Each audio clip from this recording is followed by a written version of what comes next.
প্রায় 2 মাস পর আজকে আমার বাগান বাড়িতে চলে আসলাম। আমার শখের ছোট্ট এই বাগান বাড়ি, এইটাই আমার শান্তির জায়গা। অনেকে আমাকে জিজ্ঞেস করো এইটা আমার শ্বশুর বাড়ি নাকি বাবার বাড়ি। আমি এর আগেও বলেছি এইটা আমার নিজের বাড়ি, আলহামদুলিল্লাহ। তবে এখন কাজের ব্যস্ততায় আমার বাড়িতে যাওয়া হয় না বললেই চলে। প্রায় 2 মাস পর আজকে আমি আমার বাড়িতে যাচ্ছি। প্রচুর গরম, তাই একদম কমফোর্টেবল একটা সুতির ড্রেস পরে নিলাম। লাস্ট আমার বাড়িতে গিয়েছিলাম কুরবানি ঈদের দিনে। ঈদের দিন যে সেখান থেকে আসছি আর যাওয়া হয়নি। আমাদের বাড়িটা কিন্তু শহরের মধ্যেই, তবে পুরো একটা গ্রামীণ পরিবেশে। 10 মিনিটের মধ্যে চলে আসলাম। আর আজকে কিন্তু আমার বাড়িতে গেস্টদেরকে নিয়ে আসছি। আমার এই বাড়িটা তো ওরা অনেক পছন্দ করেছে, কারণ এই বাড়িটা একদম পুরো একটা বাগান বাড়ি। অনেক রকমের ফল ফুলের গাছ আছে আমার পুরো এই বাড়িতে। আমার এই ছোট্ট বাগান বাড়িতে একটা ছোট্ট টিনের ঘর আছে। এই ঘরের মধ্যে আমরা পেঁয়াজ রসুন স্টক করে রাখি, যাতে দাম বাড়লে এখান থেকে নিয়ে আমরা খেতে পারি। ওদের জন্য আমি আমার গাছের কিছু লেবু পেড়ে দিচ্ছি। এগুলো একদম দেশি লেবু, খুবই সুন্দর স্মেল। মাশাআল্লাহ, এত এত কাঁচামরিচ ধরছে আমাদের গাছে। এখন তো আমাদের আর মরিচ কিনতে হয় না। পুঁইশাক গুলো খুবই সুন্দর হয়েছে মাশাআল্লাহ। বাড়ির জন্য পুঁইশাক কেটে নিচ্ছি। পুঁইশাক আমাদের বাড়ির সবাই অনেক পছন্দ করে, আর নিজেদের জমির হলে তো কোনো কথাই নাই। প্রচন্ড রোদ আর গরমে মাটিও একদম ফেটে ফেটে গেছে। পুরা বাড়িতে পানি দিলাম। আমার আঙ্গুর গাছে কিন্তু আঙ্গুর ফল ধরছে মাশাআল্লাহ। আমার বাগান বাড়ির আশেপাশটা ঘুরে আমরা এখন যাচ্ছি আরো সুন্দর একটা জায়গায়, বড় একটা প্রজেক্টে, আরেকটা বাগান বাড়িতে। এই জায়গাটা মেইনলি একটা ফার্ম হাউস। এটার ভিতরে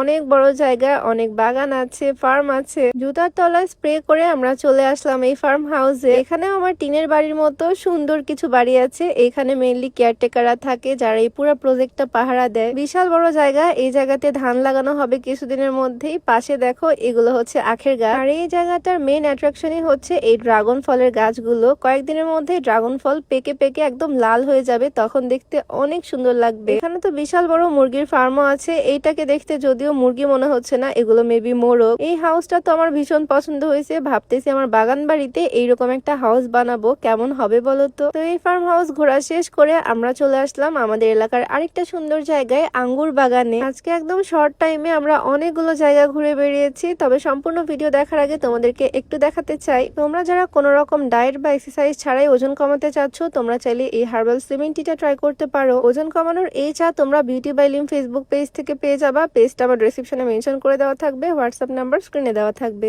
এই আঙ্গুর বাগানটা কিন্তু সিজনে অনেক বেশি সুন্দর লাগে। এখন যদিও সিজনের একদম শেষ দিক, আঙ্গুর মাত্র কয়েকটা আছে। এই জায়গায় এখন অতটাও সুন্দর লাগতেছে না। নেক্সট কয়েক মাস পর যখন এখানে আবার আঙ্গুর ধরবে, তখন আবারও অনেক সুন্দর লাগবে এই জায়গাটা। আঙ্গুর বাগান ঘোরা শেষ করে আমরা চলে আসলাম আবারও বড় একটা ফার্মে। এইখানে গরু, মহিষ, ছাগল, দুম্বা সবকিছু আছে। দেখো কি কিউট এই মহিষটা, একদম কিন্তু পিঙ্ক কালার। কুরবানি ঈদের আগে এই জায়গায় আরো অনেক বড় বড় গরু মহিষ ছিল। এই গরুটা দেখো কত বড়, হাইটে প্রায় আমার সমান। আবার আরেকদিকে এই গরুগুলো কিন্তু একদম বাটকু বাটকু। এটা হচ্ছে দুম্বা। আমি যদিও কখনো দুম্বার মাংস খাইনি, আমি দুম্বা লাইফে ফার্স্ট টাইম নিজের চোখে দেখলাম। তো দেন এই জায়গায় ঘোরা শেষ করে আমরা আবারও গাড়ি নিয়ে চলে আসলাম সিংড়াতে। আজকে অল্প টাইমে আমরা অনেক জায়গায় ঘুরে বেরিয়েছি। সিংড়ায় ডিম রুটি অনেক বেশি ফেমাস, তাই আমরা সবাই মিলে এখন ডিম রুটি খাবো আর তারপর বাসায় ফিরবো। সবকিছু মিলিয়ে আজকে সারাদিন আমরা সবাই মিলে অনেক এনজয় করেছি। ভিডিওটা তোমাদের কাছে কেমন লাগলো অবশ্যই কমেন্টে জানিও। দেখা হয়ে যাবে তোমাদের সাথে নেক্সট ভিডিওতে। সবাইকে আল্লাহ হাফিজ, আসসালামু আলাইকুম।